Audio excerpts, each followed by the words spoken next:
Berlokasi di Gramedia World Palembang, penerbit Bukune menggelar meet and greet 3 penulis novel yang karyanya tengah digemari masyarakat. Bertema 3 cerita 3 rasa, masing-masing penulis hadir menyapa penggemar melalui karyanya.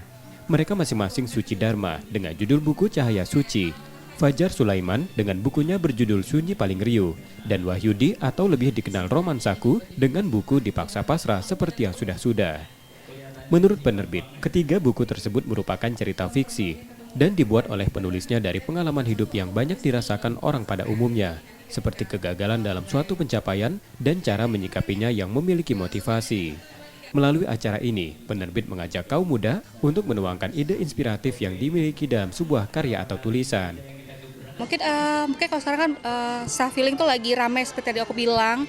Kalau misalnya kita punya keresahan kayak anak muda, daripada melakukan hal yang enggak mungkin bisa dituangkannya lewat menulis, lewat tulisan, berbagi ke teman-teman yang lain, dan nanti kan bisa jadi karya. Mungkin kayak itu aja sih.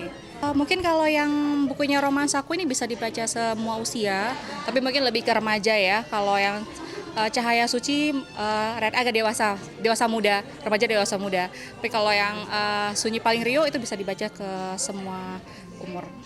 Salah satu penulis, Suci Dharma, yang kesehariannya sebagai abdi negara atau polisi wanita ini menjelaskan, buku karyanya itu lebih diperuntukkan untuk mengenang mendiang anaknya. Lewat perjuangan hidup, Suci menuangkan idenya ke dalam sebuah buku yang ia buat selama 4 bulan. Dari itu, ia berharap masyarakat dapat melakukan hal serupa. Banyak pengalaman ya, saya ingin berbagi aja, berbagi cerita dan motivasi semangat untuk banyak orang yang mungkin melalui jalan yang saya lalui, yang kalian tahu kan, sebagai bentuk self healing bagi saya, untuk pemulihan diri. Memberikan semangat, motivasi untuk siapapun yang membacanya itu untuk bangkit, untuk hidup positif, bahwa banyak kebaikan-kebaikan di balik ujian apapun.